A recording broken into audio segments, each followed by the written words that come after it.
Fala galera! Embora o japonês Girl Hell 1999 faça referência ao inferno em seu título, o longa-metragem vem das profundezas geladas do meu iceberg de filmes perturbadores. Girl Hell está na 6ª camada do Ice Jetro, uma obra nihilista, moralmente degradante, onde violência, escatologia e bizarrice são a tônica da sua narrativa. Prepare-se para provocar danos irreversíveis em sua alma, porque começa agora os filmes mais perturbadores do planeta. Roda a vinheta!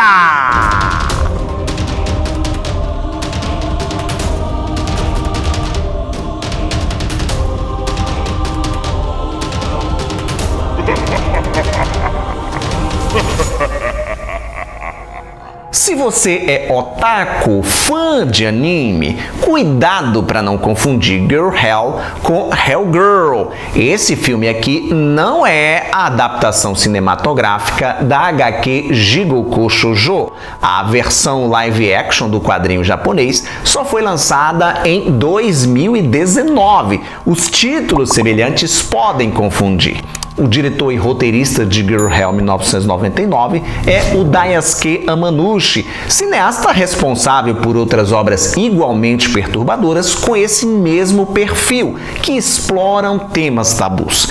Quem já foi exposto, tá aí um termo que cai bem, exposto à filmografia do Amanouchi, já assistiu uns 4 ou 5 filmes desse cara, sabe que ele não tem os parafusos no lugar e é um pervertido de carteirinha. Embora seja pouco conhecido entre os fãs de terror, Amanouchi goza de certa reputação entre os fãs de produções undergrounds. Girl Hell 1999 é um dos primeiros trabalhos de sua carreira. A personagem título chama-se Misaki Tsukamoto, uma adolescente de 17 anos que leva uma vida pra lá de deplorável. Abandonada pela mãe, que supostamente fugiu com o amante, Misaki mora com o pai abusivo e a irmã Keiko, debilitada por conta de um grave acidente de trânsito. A moça mais parece uma múmia, vive enfaixada de ataduras. Tímida e com dificuldades de se relacionar com outros jovens de sua idade, a única amiga da protagonista é também oriunda de uma família disfuncional, uma colega que se prostitui diariamente. Apesar de respirar esse ambiente degradante com frequência, a Misaki é um poço de ingenuidade e bondade. Todos os dias ela leva comida e mantimentos para uma sem-teto que mora debaixo de uma ponte, uma mendiga tantã que cuida de uma enorme boneca de plástico como se fosse sua filha. O que Misaki não sabe é que ela atraiu o interesse e a atenção de 2 sádicos rapazes com histórico de abusos sexuais. Um deles, chamado Kenji, acredita que vai mudar o seu comportamento, vai controlar os seus impulsos selvagens se conseguir namorar a protagonista, e quando a Misaki o rejeita, Kenji e seu amigo dão início a uma sequência descontrolada de crimes brutais. Não há absolutamente um homem decente nesse universo macabro idealizado por Daisuke Amanouchi. Todos eles, sem exceção, são misóginos e depravados. Só para você ter uma ideia, o filme começa com os 2 rapazes conversando animadamente sobre abuso sexual, como se isso fosse algo extremamente comum e admissível. Um deles quer namorar, quer levar uma vida normal, o Kenji, como eu disse antes, mas o seu amigo lhe rebate, argumentando que a agressão física é mais vantajosa. Inclusive, se as vítimas forem mulheres mais velhas, melhor ainda, porque elas não reagem. Olha só que coisa mais absurda. E acredite, esses 2 personagens são os menos sórdidos do longa-metragem. Para falar mais sobre Girl Hell e elencar as passagens mais repulsivas, preciso entrar no terreno dos spoilers. E aqui vão 2 alertas. Primeiro, só assista o trecho spoilerento a seguir se você não pretende assistir ao filme, porque eu vou entregar muita informação. E segundo, só faça isso se você tiver estômago forte, porque algumas cenas têm gatilhos, outras são asquerosas e, no pior dos casos, tem momentos que são as 2 coisas. Então, se o que eu contei até agora já foi o suficiente para saciar sua curiosidade e você não quer saber dos detalhes, Basta acelerar o vídeo até essa marcação de tempo aqui para fugir dos spoilers. Pois bem, a vida da Misaki é muito pior do que você imagina. Para começo de conversa, a irmã dela, debilitada por conta do acidente de trânsito, virou escrava sexual do próprio pai. O filme não deixa claro se isso rolava antes da mãe da Misaki fugir de casa, mas o fato é que o sujeito imundo se aproveita da situação delicada da filha mais velha para tirar proveito da garota, e é um troço recorrente. Toda vez que a Misaki chega em casa após a aula, o pai está violentando a irmã dela. E a caçula, para não ser a próxima vítima, faz o que pode para conter, para evitar as investidas do homem. Nas ruas, a Misaki também está à mercê de predadores sexuais. Um ricaço stalker rouba o assento de sua bicicleta e, ao devolver o objeto, fingindo ser um funcionário da prefeitura, ataca a garota. Ele então insere uma espécie de sonda na jovem, onde, através de um canudinho de borracha, mata sua sede, sugando direto da fonte, se é que você me entende, o precioso líquido dourado. Fetichismo e perversão são palavras de ordem aqui.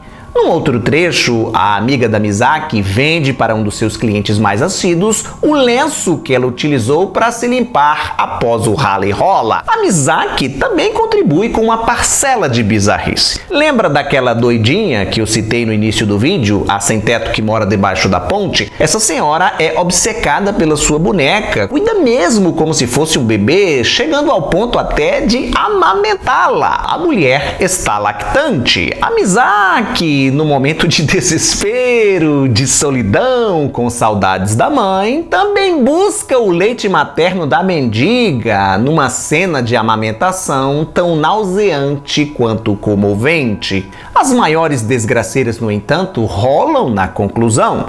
Após ter o seu pedido de namoro recusado pela Misaki, Kenji e seu amigo abusador saem promovendo um festival de violência. Atacam primeiro a mendiga, golpeando-a brutalmente com um taco de beisebol. Em seguida, partem para a casa da protagonista. Ao chegar lá, encontram o pai seminu e tratam de despachá-lo. Azar mesmo tem a Keiko. Os jovens decidem violentá-la juntos numa cena de DP num banheiro pra lá de deprimente, que mais parece ter saído de uma fita pornô barata. Após ser exposta a tantos traumas físicos e psicológicos, a Misaki surta no final. Descontrolada, a moça pega o taco de beisebol abandonado pelos rapazes para espancar a sem-teto até a morte, descontando na pobre mulher todas as suas frustrações.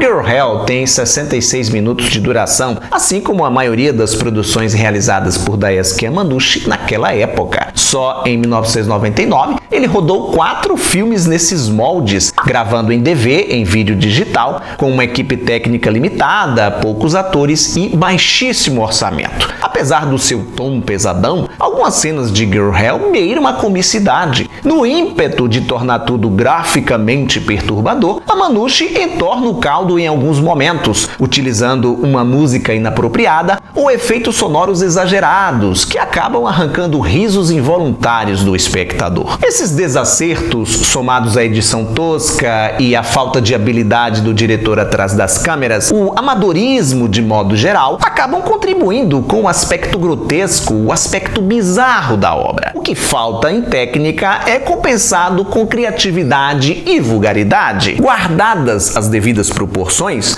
podemos dizer que Girl Hell 1999 é uma espécie de versão nipônica surtada de Laranja Mecânica, realizada com a grana equivalente a um refrigerante e um pastel.